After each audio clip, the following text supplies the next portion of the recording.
Okay, I think everyone is now in as much as possible. Good evening, everyone. Thank you so much for joining us. Um, yes, I'm sorry, I'm admitting people as they arrive. Thank you so much for joining us on a Friday evening. It's great to see so many people that make time for it. So at the moment, all of your mics are cut, but if you want to start using the chat and maybe say um who you are, how you heard of us, or where you are for at the moment, because I know that there might be people from different places. But happy to start seeing who's in the chat. Um, so thank you for coming for this webinar on the Threads of Truth report. And we also have Miriam Keegan here that will talk to us about all of our work on sustainable fashion, to have an opening at the end that shows also the solutions that exist in Ireland and abroad. And our other speaker at the minute isn't here yet, so we will see. Hopefully he can join later. But otherwise, that will mean we'll have more time to discuss amongst ourselves. Um, so yes, I think I hello Amy. Hey. So yeah, Black Friday, I think that was the idea to start on to have the webinar on a Black Friday and as at a time where everyone could join as much as possible. So hopefully that can inspire some of us in this week that we probably have been all bombarded with a lot of fast fashion ads and things like that. But so if I will start as the first speaker, sort of showing what our findings were with the Threads of Truth project, how we organized it and everything. And then we'll go probably with Miriam. Um, sorry, admitting more people in. Um, yeah, perfect. Good evening to the newcomers. So it is, hopefully we want to be a bit interactive. So if you have any questions along the way, please feel free to write them in the chat, and we'll note as we go, and we at the end we can have a Q&A where we answer those questions and have a bit of a discussion. So yeah, I think those are the main, rules, or I guess like directions. So that everyone knows as well, we are being recording this and also having it live on YouTube at the same time, so that as many people as possible can join. And so if anybody isn't comfortable with it, make sure that your camera is off. And yeah, hopefully that is all good. Yeah, so I guess I'm going to be sharing my screen. We can start with the presentation itself here. So I hope everyone can see this. Perfect. So yeah, so this session comes from the release of our Threads of Truth report this Monday. So this is a report after an investigation of 10 months that we've carried out on Irish discarded clothes, to trace back the journeys and destinations of Irish clothing deposited in private companies and take-back schemes. And so we're very excited to share all of these findings that were quite eye-opening and hopefully can help other organizations, but also consumers to understand what really happens to our discarded clothes, and what we can do to change that as much as possible. So I'd like to start with sort of explaining where that came from, where the idea came from, and how we started this project. And so Voice is an environmental NGO that's been working in the field of circular economy for over 25 years and waste reduction. And so in 2023, we released the first report called Threads of Transparency that highlighted the lack of transparency in in the collection of our discarded clothes and really what happened, especially among the private companies that were collecting clothes in Ireland. And we had a couple of recommendations as well for the policy makers in terms of trying to bridge that gap of transparency and give more data and available data to all actors in the field. And then the same year was released the Take Back Trickery, which is a report by the Changing Market Foundation. And they had a similar approach to the Threads of Truth, which we got inspired by in putting a number of trackers into clothing and discarding them in take back schemes. So take back schemes are those schemes organized by mainstream brands and companies, producers mainly. And so they offer people to take the clothes back, usually with also a voucher for new purchases. And then the problem that they identify was that there was also a lack of transparency. So they did this investigation to see where the clothes was going. And so that also, pushed a little bit the producers and the companies to be a bit more transparent.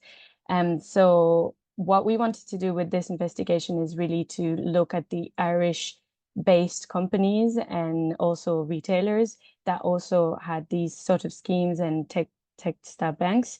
And so we did a similar a study where we had 38 items.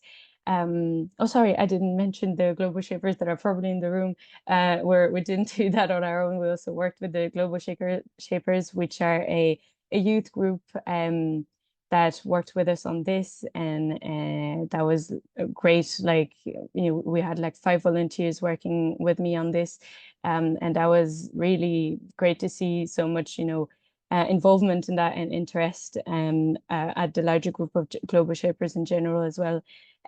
So yeah, they can maybe type a little word at the end of it about their experience working with us on this. But so yeah, the investigation started in December 2024, and we had 38 items, both brand new. So we bought a bunch of items from the stores that we were not only, but those mostly from the store we were going to be investigating as well. And also reusable clothes from our own closets. And so we sewed in a number of tags, in each item. And then we disposed of them in different locations, in clothing banks, in the take back schemes.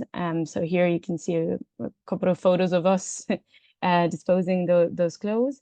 So it was all in 2 batches, one in December and one in February. So because we knew that at Christmas time there might be a lot of clothes being discarded, so we didn't want to maybe have the risk of overflowing, being at a moment where the banks are specifically overflowed. So we waited a little bit for the second batch to be sure that they would have the highest chance of reuse, I guess.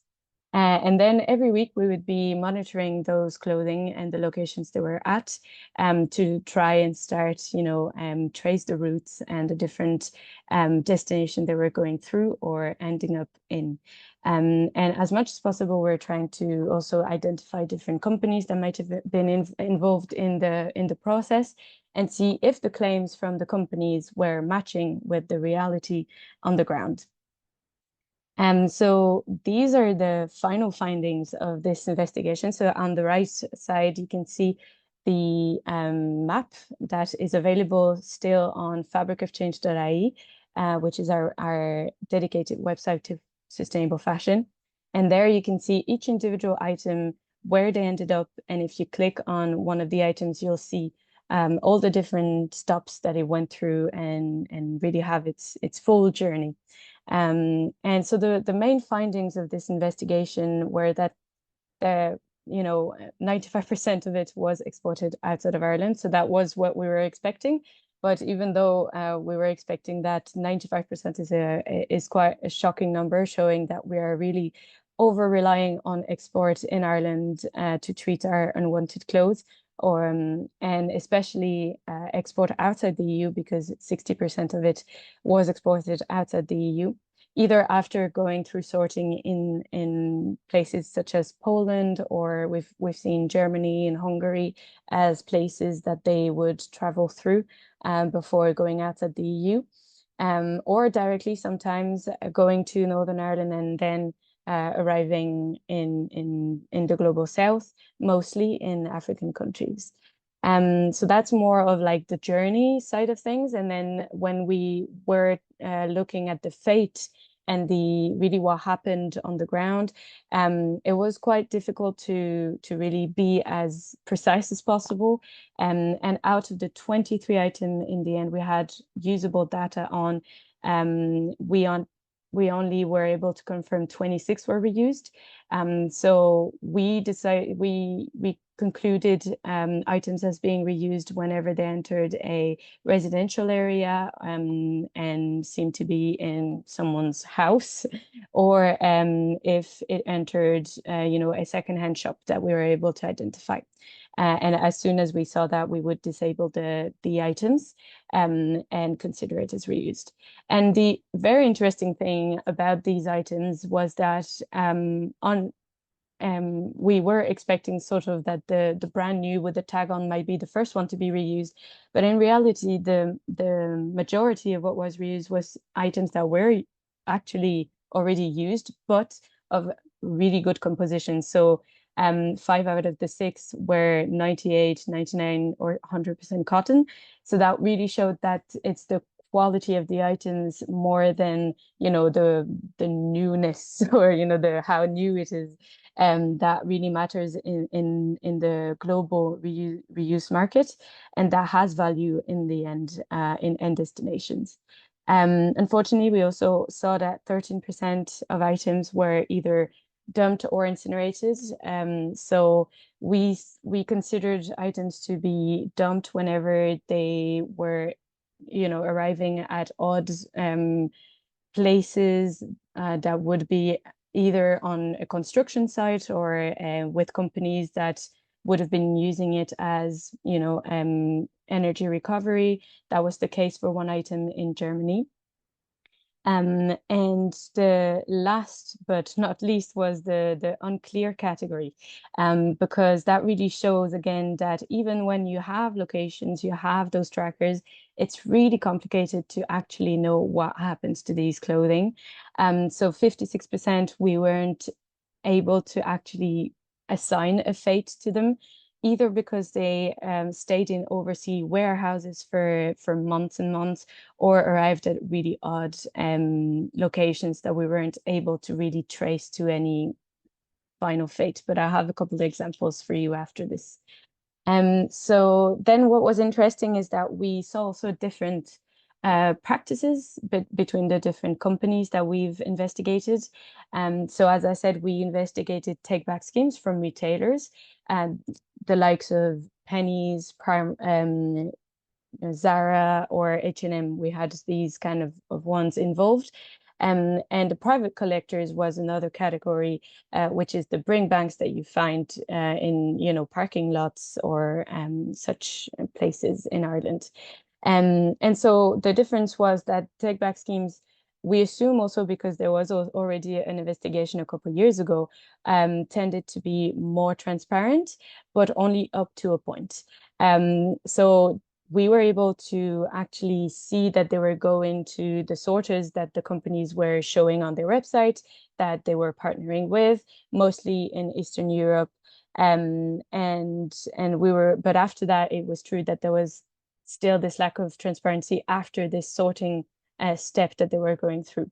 And one of the take back schemes operated by M&S actually showed a really good practice, because they were partnering with Oxfam Ireland on their take back schemes. And that is the only item that has been reused in Ireland. So that really shows that when you have these partnerships with social enterprises and charities, and have a shorter supply chain, I guess, that makes it much easier to reuse locally and give it a better chance. Whereas the private collectors had a more systemic export approach to dealing with the clothes that they were collecting. Eight out of the 10 items that were in clothing banks were almost directly exported outside the EU after going to Northern Ireland, which is a practice that we've that has already been sort of reported on. They usually go to Northern Ireland and then exported outside the EU. Um, and then a couple of examples for you to have a better idea of really what this experiment showed us. So this reused item that I talked about, collected in Dublin, went to Belfast, which has been explained to us as being the main warehouse where all the M&S shops bring all their clothes, and then they they handed over to Oxfam Ireland. And so we saw that within a month it arrived in a Waterford Oxfam Ireland shop. So that was a really good example, and we're happy to see that there were good practices within that. But also that the take back scheme can have a more unclear fate. So here the second one would be mostly pennies items that had this went through the Yellow Octopus facilities, which is their contracted companies for the take back scheme. Um, and so they were sorted there, and then they went on a boat in the Baltic Sea before arriving in Jordan. And all of them, those four items, that brand new ones or used ones, they arrived at the same location, sort of in the middle of Jordan. You have a little like screenshot here of the area. It's really, it was really hard for us to know what happened here. So your guess is as good as ours, really. But we're hoping that we can engage with pennies there to maybe they would have more information than we did. But yeah, that really shows that there's still this lack of transparency as soon as that something is exported outside of Ireland and then outside of the EU. And then the last example, which was one of the most worrying one that we had, is an item that we purposely put in as a test. So that was an item that was visibly damaged. As you can see, a pair of jeans with one of the legs cut off. And so we put it in a clothing bank. And unfortunately, we saw that it happened to it the exact same thing that other items in the clothing banks. It went to Northern Ireland and then directly exported outside of the EU. And it arrived in Lomé in Togo, in the middle of this huge secondhand market. And that was the last location that we had for it. So we considered that this would mean that it must have been dumped after being probably bought by a retailer that would have thought this would have been reusable. And because we do have a lot of report from organizations in receiving countries such as Ghana and Kenya that end up, showing that there's a lot of waste being bailed into the clothing bale that it received as supposedly reusable. So that also showed this risk of waste dumping, which we do need to be addressing as quickly as possible, because it's just it just shouldn't be, oh, sorry, shouldn't be the case. So what are the conclusions that we can sort of take away from all of these results and all of these different examples of practices?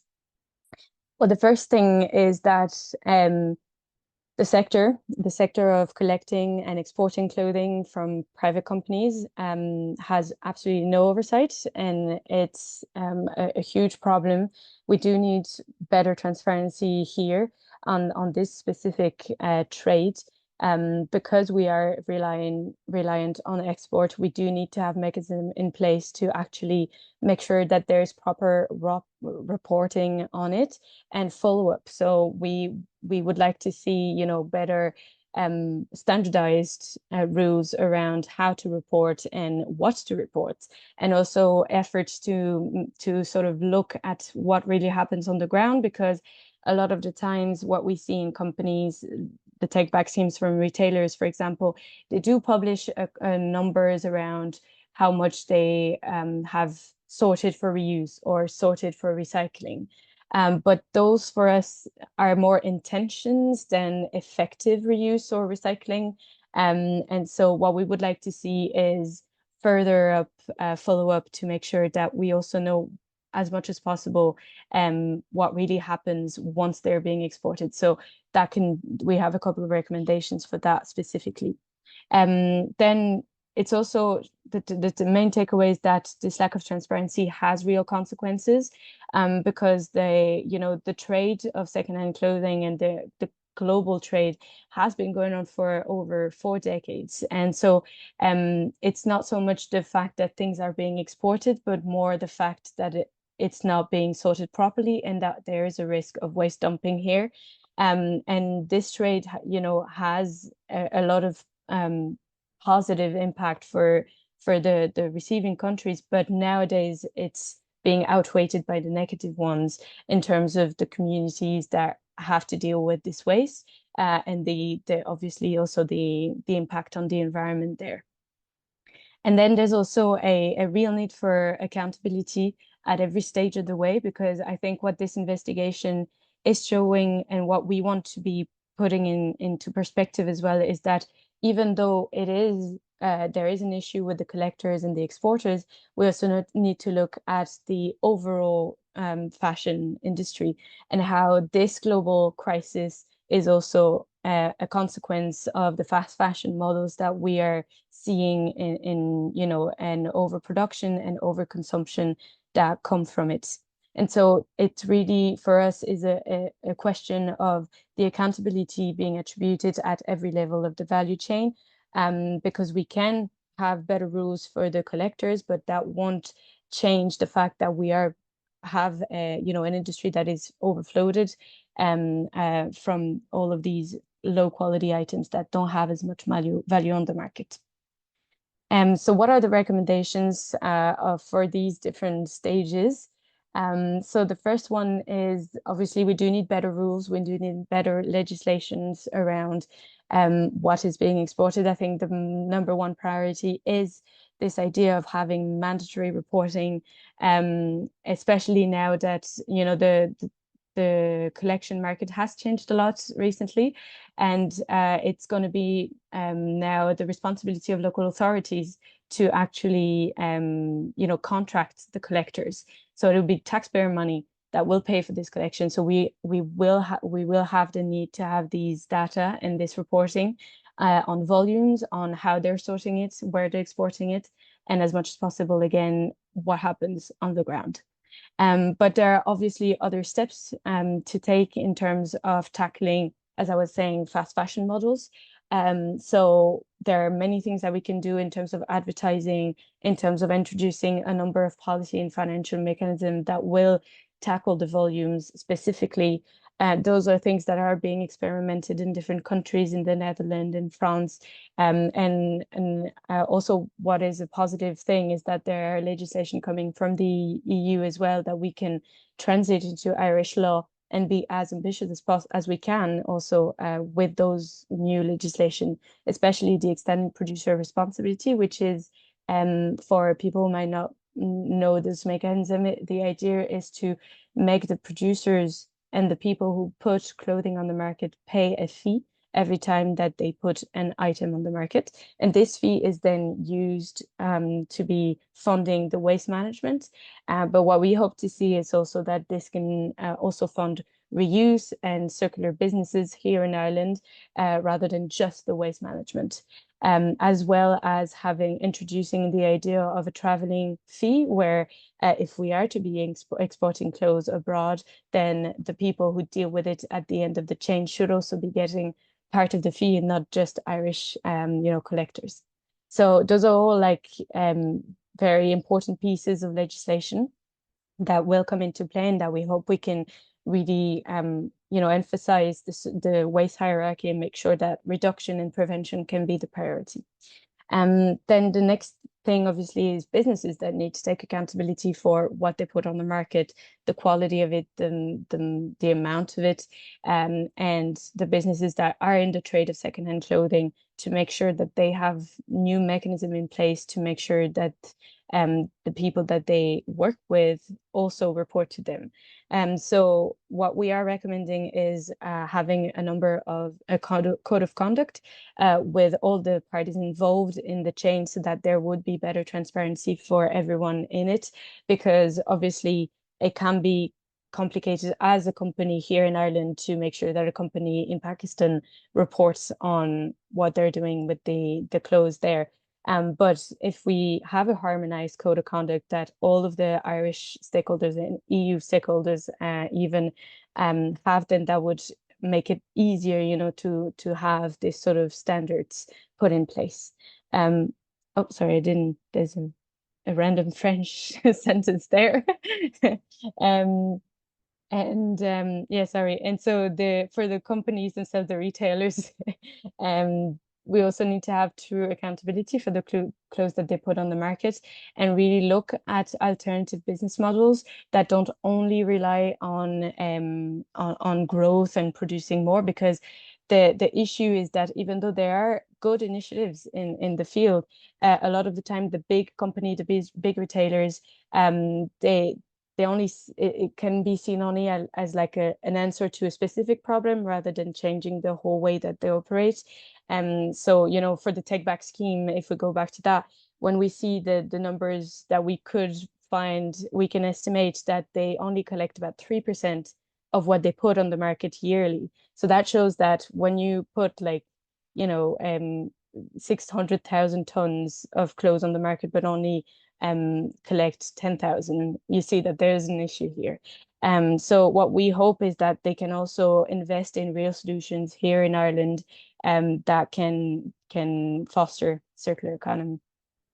And finally, of course, it's also, I think, it's important to mention that we all together also have to take accountability for what we're also bringing in our homes, in terms of being more mindful of the choices that we make, maybe educate ourselves, learn more about the fashion industry and what is really good quality clothing. Because, as I said, what we've seen in the investigation is that the good composition, the things that are made of natural mono material, are have a better value on the secondhand market. So circularity comes from, good items that we want to take care of, and also, will have value for the next person.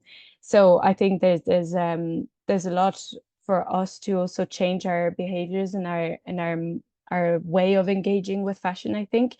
And that's what we're trying to do also with our Fabric of Change website, which is a website sort of looking at the impact of fast fashion, but also all the solutions that exist and could be, developed in Ireland. So that's pretty much it for me. I hope I didn't go too much over time. I tend to talk a lot, but yeah, if you have any questions, please put them in the chat, and we'll respond afterwards. Um, but yeah, we're very happy to have been able to do this investigation with the Global Shapers, and hopefully that can really contribute Irish-based data that can push for change. So thank you for listening, and I do not know if Griffin's arrived after all. Have you seen? Um, Sorry, I might have to. Yeah, Oh, Griffin. there he is. Yeah. Um, Perfect. I'll admit him as a co-host. Good evening, Griffins. Thank you. Good evening. Okay, perfect. So I'll stop sharing and then we can go on with the second speaker. Griffins is joining us from Nairobi in Kenya. We had two items actually that arrived in Nairobi, so that is a nice link to see as well. And he will be talking about what CJAD is doing in the field of chemical pollution, especially in textile. So if let me know if you manage to share your I can presentation. see, I can share, and sorry for joining late. I was just Oh, moving that's away okay. from the office to come home. It's 9 p.m. here, so Yeah. hopefully Yeah. I just recommend next time Very to make it international more of panel. like 3 p.m. see Central European time, so I can finish my work within the office. But nonetheless, I'm here. Thank you so much. Perfect. Thanks for joining. Yeah, so I had to prepare some brief slide because we have a program we've been undertaking, which we started in I think 2022 um, or 2023 thereabout, can't remember. But this was part of broader work to address chemicals in plastics or to promote non-toxic circular economy. As we know, we've advancing issues of circular economy, but with the hidden chemicals of concern in plastics, including textiles, was a growing concern. So this was meant to generate data, but also inform policy implementation, both national, regional, and international level, particularly under the discussion under the Plastic Treaty, but also the Basel Convention. So this work was supported by the Basel Convention, Plastic Waste Partnership. So I'm just bringing out in terms of the results, but then it has evolved or replicated through other support that has now focused on developing standards to control chemicals in imported products, including textiles, into Kenya, but now we're working to expand this to other East African countries. So briefly, SEJAD is a public interest NGO. The work we've been doing, we've been part of implemented with the IPEN, International Pollutants Elimination Network, which is a network that SEJAD is a participating organization of, and I serve as the leadership of the network as well.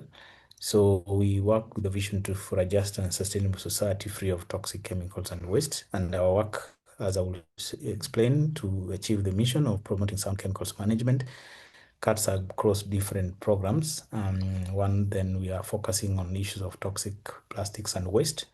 So we've been advocating against open burning, chemicals in plastics, and issues of toxic plastic recycling, the hazardous chemicals that include endocrine disrupting chemicals, which are used in plastics, and also other programs focusing on pesticides, heavy metals. And then we have been very active on the implementation at the global level with the Basel, Rotterdam, and Stockholm. So this work we were doing was funded by the BRS, Plastic Waste Partnership, but also Minamata and then Plastic Treaty, which we have also been focused on. Besides that, we are also working on some program on ozone and climate, on Montreal Protocol, but also on organic waste management. So just to highlight, our main objective was to reduce and eliminate production, trade, and use of toxic non-circular plastics, including waste, textile waste that are also plastics that cannot be recycled due to hazardous content. So in the advancement of circular economy, the question is, how do we make it safe and non-toxic without necessarily recycling products or chemicals into new products, which we call circular economy. So as part of this program, our objective was to collect information and assess the plastic waste management schemes. Of course, a lot of things have developed since 2022, particularly in Kenya, with the new laws that are in place, like extended producer responsibility laws.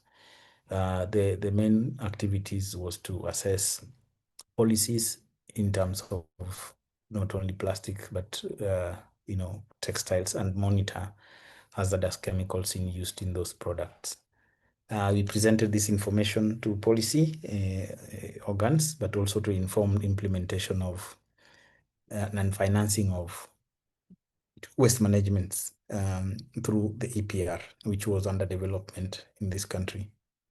Of course, elevating this to higher level, particularly at the global level. So as part of that monitoring, which I will zone in, we looked at the other products that include plastic products, toys, kitchen utensil, cutlery, air products, because these products are made from e-waste products that are recycled into new products. So these e-waste contain so many hazardous chemicals banned under the Stockholm Convention, including brominated flame retardants. But I highlighted the red because this is where, relevant to this discussion, we also sampled cloth items such as waterproof raincoats, jackets, trousers, which are textile, for sampling for PFAS, perfluorinated alkali chemicals. And the results were startling, because then this is part of what we are advancing and advocating at the moment through engagement with our National Bureau of Standards, and we have prioritized three certain, I will talk more about that, category of plastic. We cannot do everything. There are many other priorities in developing countries, but at least to ensure that there is import controls in terms of these chemicals in this category of plastic products. This is textiles, food grade plastics, and then also toys.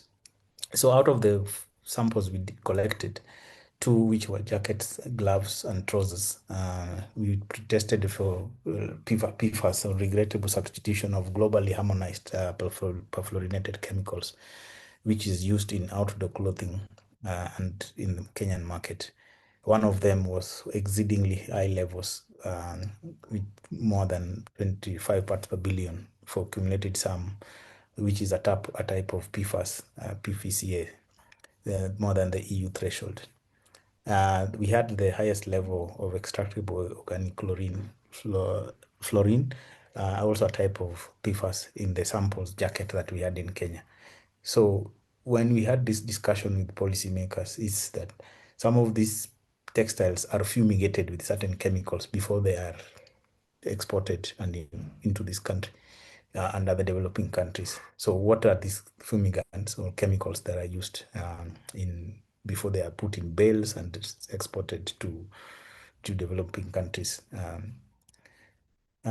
So out of this, our main output in terms of the assessment of policies, that we recommended the need to precise information of volumes of this type of products that are imported, but also the EPR to have targets, particularly in terms of that are binding to companies, in terms of either the thresholds or elimination of certain type of chemicals content in this category of products. And the issue of EPR has evolved because now there's a law on extended producer responsibility in our country, and the law provides for development or producers to form producer responsibility organization, what are called PROs. So far, 2 PROs have been established. No, 4 PROs has been established based on the category of common importation of these producers, what they bring. This includes, packaging, plastic packaging, electronic waste, and hazardous waste. But also there is conversation around an EPR for textiles. So just to give you a brief outcome of what this study informed, when we presented this to the policymakers, we developed policy brief, which showed the case for phase out of these non-circular plastics or products, and the control of these chemicals in those products, including textiles, but also meant to strengthen the development and and implementation of the EPR. So out of this conversation, considering that there is already a push, particularly from the private sector and the government, to form a PRO, a producer responsible for textiles, we are looking at engaging in this process to not only talk about textiles in terms of, the importation, the need to bring in to meet certain standards, but also this must also include testing of this type of textile products before importation, in order to ensure that there are thresholds or limits of certain chemicals, so that they don't expose the population to this certain type of chemicals. And there were many other media events and media activities that we were able to undertake, including the dialogue and engagement with policymakers in order to inform the negotiations.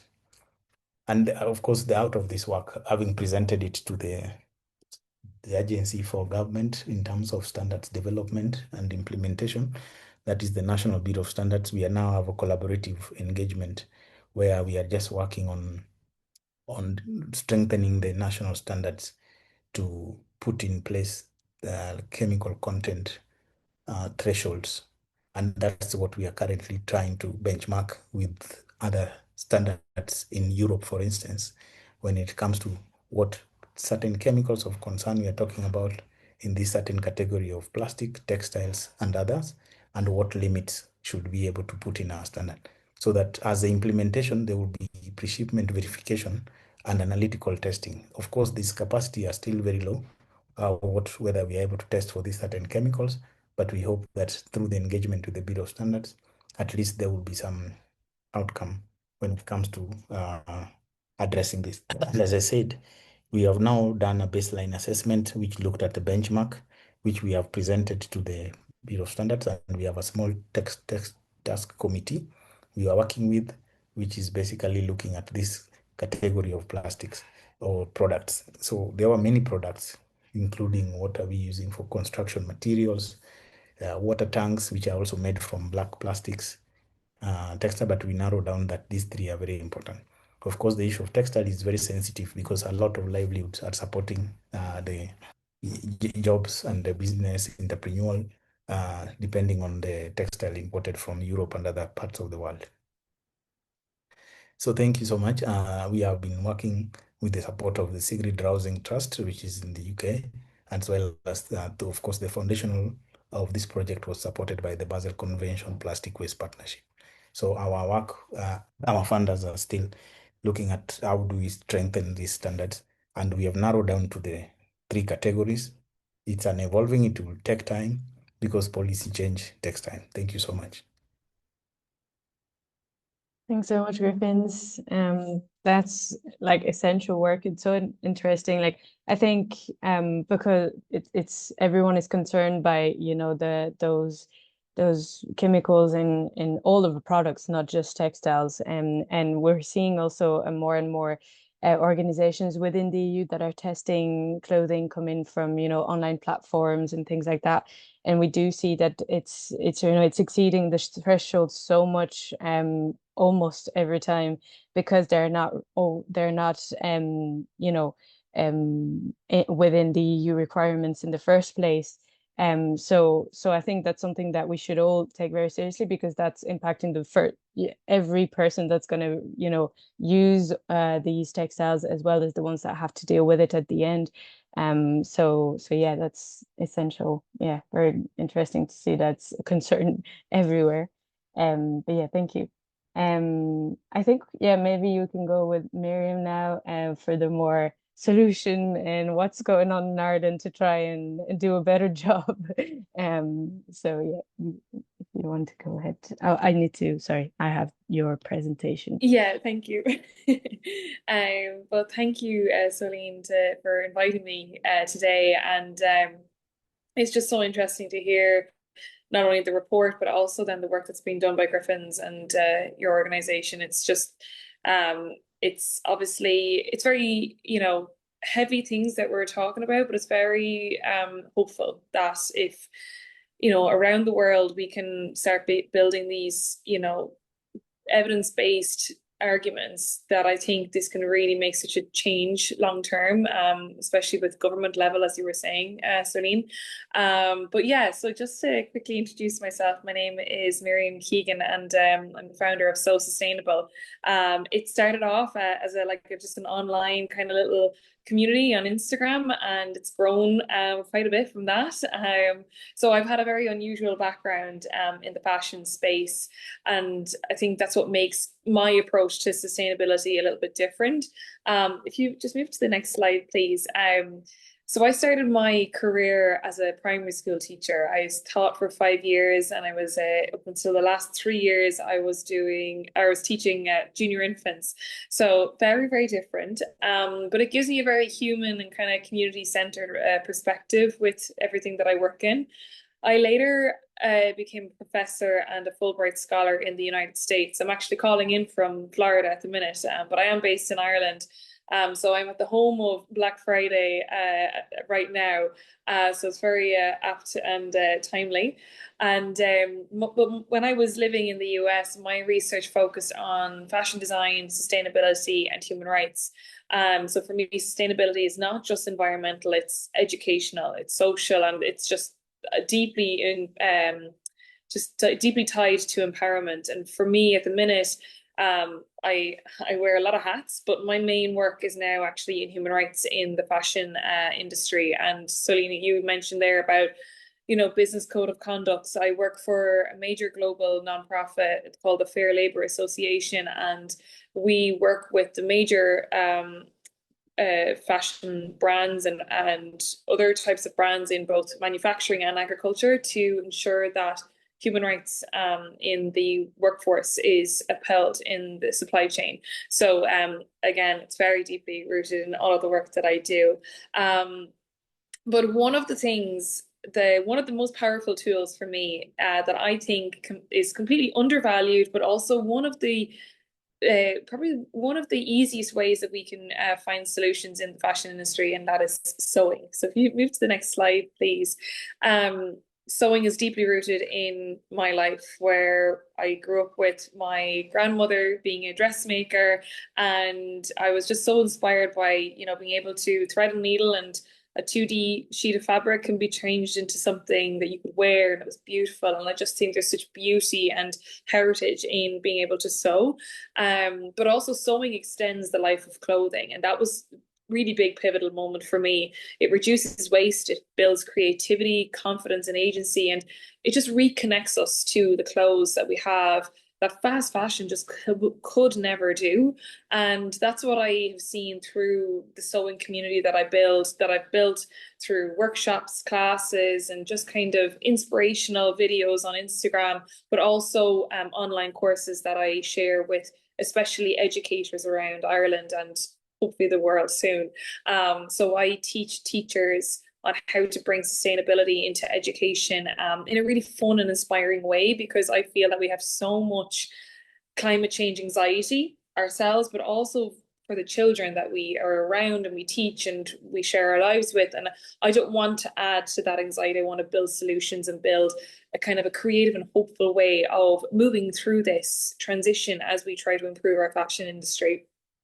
So, I feel like I might not be able to I feel if everybody could learn how to just sew and, fix a button, fix a hem, fix a tear, those sort of things. It doesn't have to be anything, grandiose in any shape of the word, but just to be able to alter and repair your clothes.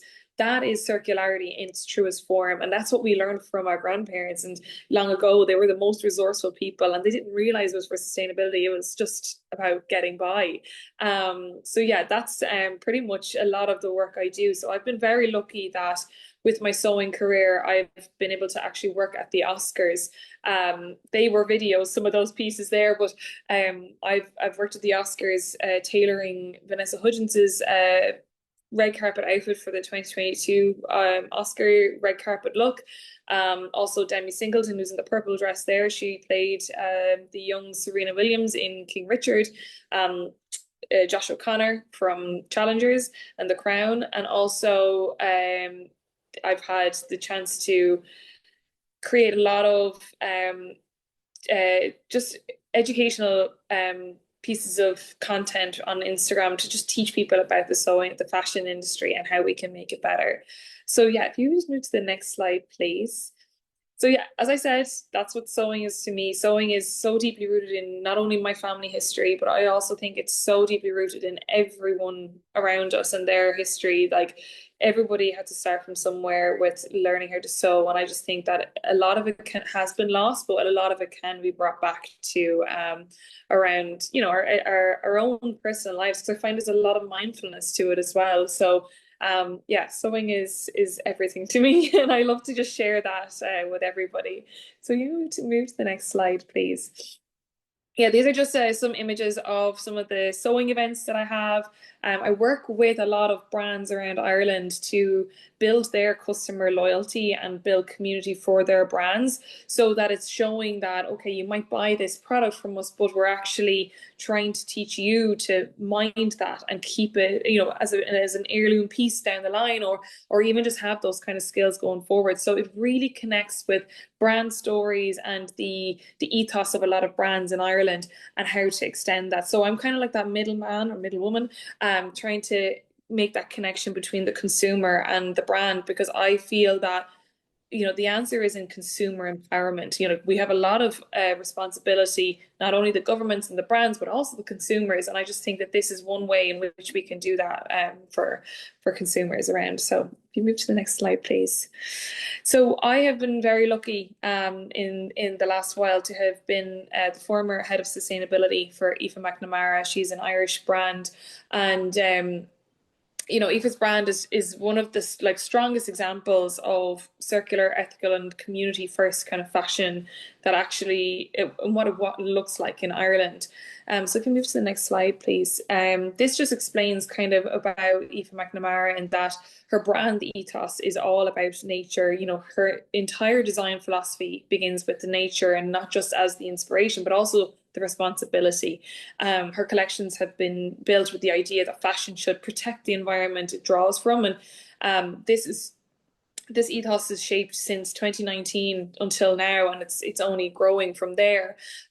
So, you know, if you move to the next slide there, you know, one of the strongest parts of Aoife's business model is the community education. So if we move to the next slide again, yeah. You know, through classes, workshops, events, very similar to what I do, we go kind of hand in hand. So while I worked on her sustainability, I also do some of the hosting of some of the events there as well. But you know, this is about empowering people to just understand the materials, the production, the supply chain, and the concept of what slow fashion really is.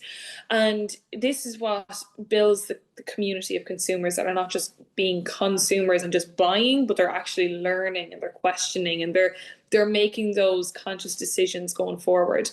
So if you move to the next slide, and then the next slide as well. Aoife has become the very first Irish fashion brand to achieve B Corp certification, and I was head of sustainability during this period, so I led this initiative for her to achieve it. And the important thing about B Corp is that it's not just a badge; it actually just it verifies, you know, what a brand does and how it meets these highest standards across not only the environmental impact and the supply chain, but also transparency, worker welfare, and community engagement as well. So that I've explained. But it also reflects just the systems that we built internally. So traceability, local sourcing, ethical manufacturing, you know, measurable impact reporting, and you know, this is just, as it says, like a force for good. This is about kind of setting the base level standard of what a brand like Aoife McNamara is about. And from there, you build on that. And a lot of these, you know, certifications, accreditation models that are, you know, all of these kind of organizations that are trying to get certifications on these brands, it's about building, it's an iterative process. It's not so once you get the label, you get to slap it on a swing tag and that's it. It's actually just the beginning process of constantly improving, and I think this is just one way that, you know, brands have really been able to leverage for themselves, not only, you know, in terms of the reputation, but also an accountability framework for themselves, where they're like, okay, well, we have to actually upkeep these ethical standards that we want for the longevity of the brand as well.